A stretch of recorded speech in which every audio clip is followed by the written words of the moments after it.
जय माता की सभी को। आशा करती हूँ कि माता काली और बाबा भोलेनाथ की कृपा आप सभी पर बनी रहे और माता आपके अन्न धन के भंडारे भरती रहे। आज हम माँ काली के गृहस्थ जीवन में माता काली की पूजा किस प्रकार से करें, इसके विषय पर चर्चा करेंगे। और उसके पहले मैं आप सबसे कहना चाहूँगी कि आप सभी लोग अगर मेरे चैनल पे नए आए हैं तो मेरे चैनल को सब्सक्राइब करें, लाइक करें, बेल आइकन को ऑन करें, जिससे कि अगर मैं कोई भी वीडियो शेयर करूं, पोस्ट करूं तो वो आप तक पहुंच सके और आपको अच्छी अच्छी जानकारियां मिलती रहें। तो आज हम माता काली के गृहस्थ जीवन में पूजा किस प्रकार से करें, इसके बारे में मैं आपसे बात करूंगी। तो हम माता काली को गृहस्थ जीवन में ठीक उसी तरीके से पूज सकते हैं जिस तरीके से हम सभी नॉर्मल सभी देवी देवताओं की पूजा करते हैं। जैसे कि हमें ऐसा सोचने की ज़रूरत नहीं है कि माता काली का स्वरूप ऐसा है तो वो हमें डरवा के रखेंगी या कुछ भी करेंगे, ऐसा कुछ भी नहीं है। हम माता काली की सौम्य रूप में बिल्कुल साधारण तरीके से पूजा कर सकते हैं। आप उनको एक अगरबत्ती, दो अगरबत्ती भी अगर दिखाते हैं तो वो उनसे भी खुश हो जाने वाली देवी, क्योंकि माता काली कलयुग की जागृत देवी है। इसमें कोई भी शक नहीं है कि माता काली से जितनी जल्दी प्रार्थना कोई भी शायद ही सुनता हो, जो मेरा मानना है। क्योंकि मैंने ये देखा है कि माता काली से अगर हम बात करें और माता काली के बारे में हम जानते हैं तो हम ये ज़रूर जानते होंगे कि माता काली कलयुग की जागृत देवी है और वो अपने बच्चों की बहुत ही जल्दी चीज़ें सुनती है। दूसरी चीज़ कि हम माता काली को पूछ सकते हैं, कोई परेशानी नहीं है। और माँ काली, मेन तो बात ये है कि माँ काली पूजा किससे लेना चाहती है, वो बहुत ही मान्य रखता है कि माता काली ने अगर जिसको चाहा है कि ये बच्चा हमारी सेवा में रहेगा तो वो माता काली अपने आप ही उस बच्चे से अपनी सेवा ले लेती है। क्योंकि उनको पहले से ही पता होता है कि ये बच्चा हमारे बारे में क्या ख्याल रखता है, हमारे बारे में क्या सोचता है। इसलिए वो अपनी पूजा स्वयं से उन बच्चों से ले ही लेती हैं। और जो बच्चे माता काली की पूजा करते हैं उनको किसी प्रकार का डर भय कभी नहीं रहता, कभी भी उनको डर भय नहीं रहता है। और माता काली हमेशा हर तरह से उनकी सहायता करती हैं। उनके उन बच्चों को, आप काली माता के बच्चों की अगर बात की जाए तो अगर हजारों की भीड़ है ना, तो उनमें से भी आप ये पहचान जाएंगे कि ये माता काली का बच्चा।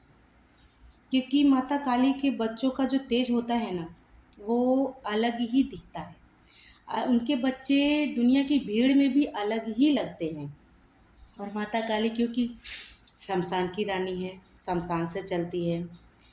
और माता काली अकेले नहीं चलती, सभी कई चीज़ें उनके साथ चलती हैं। तो इस चीज़ का ध्यान रखें कि आप माता काली की जितनी ज़्यादा हो सके उतनी ही ज़्यादा सौम्य रूप की फ़ोटो रखें, सौम्य रूप की मूर्ति रखें और हो सके तो छोटी से छोटी मूर्ति रखें। क्योंकि बड़ी मूर्ति रखते हैं अगर हम घर में तो ये हमारे लिए कोई परेशानी की बात नहीं है वैसे, लेकिन हमें परेशानी ये हो जाती है कि जितनी बड़ी मूर्ति होती है उतनी ही बड़ी उनकी ऊर्जाएं निकलती है, जो कि हमारे लिए पॉसिबल नहीं होता है कि हम हमारा एक तुच्छ सा शरीर इतनी सारी ऊर्जाओं को सहन कर सके।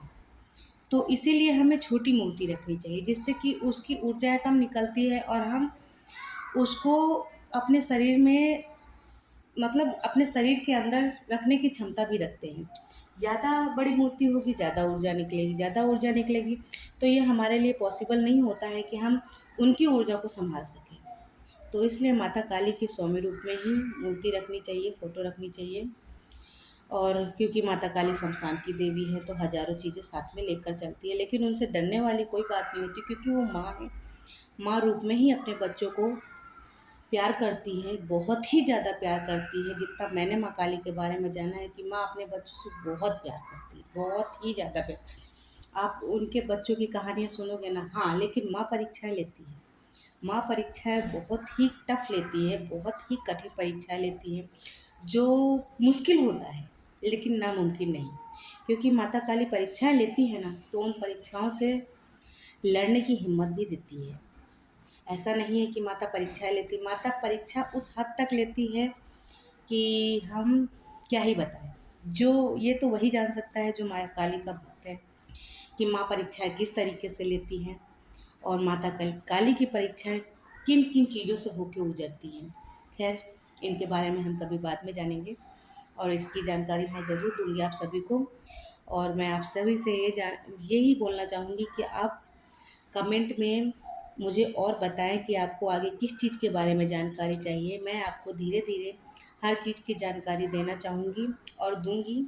आप मुझे कमेंट में बताएं कि आपको किस तरीके की जानकारी चाहिए, आपको माता काली की किन चीज़ों की जानकारी चाहिए। आप माता काली के बारे में या किसी के बारे में भी जो आप जानना चाहते हैं, आप ज़रूर पोस्ट पे डालें। मैं पढ़ूंगी और मैं देखूंगी, आपके सभी चीज़ों का जवाब भी मैं देने की कोशिश करूंगी। तो माता काली को गृहस्थ जीवन में ज़रूर रखें, उनकी पूजा ज़रूर करें और उनको आप कुछ भी चढ़ाएंगे ना, आप उनको एक अगरबत्ती भी लगाएंगे, क्योंकि माता काली, ये चीज़ सही है कि माता काली कलयुग की जागृत देवी है। बाबा भोलेनाथ, माता काली, बटुक भैरव, ये सभी जागृत देवता हैं। बालाजी, ये सभी जागृत देवता हैं। ये सभी अपने बच्चों की पुकार बहुत जल्दी सुनते हैं और माता काली की तो बात ही अलग है। माता काली तो बहुत ही प्यारी है। आप कभी उनके पास जाकर तो देखो, आप कभी उनसे अपनी बात रख कर तो देखो, आप उनसे कभी अपनी बात करके तो देखो।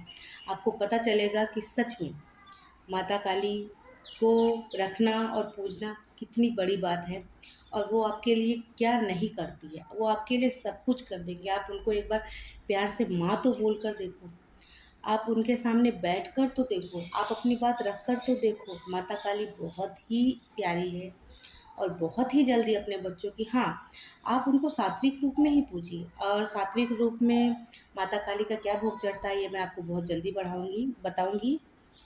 और वीडियो बहुत लंबी हो रही है तो मैं एंड भी करना चाहूँगी। और चलिए, जय माता की, हर हर महादेव।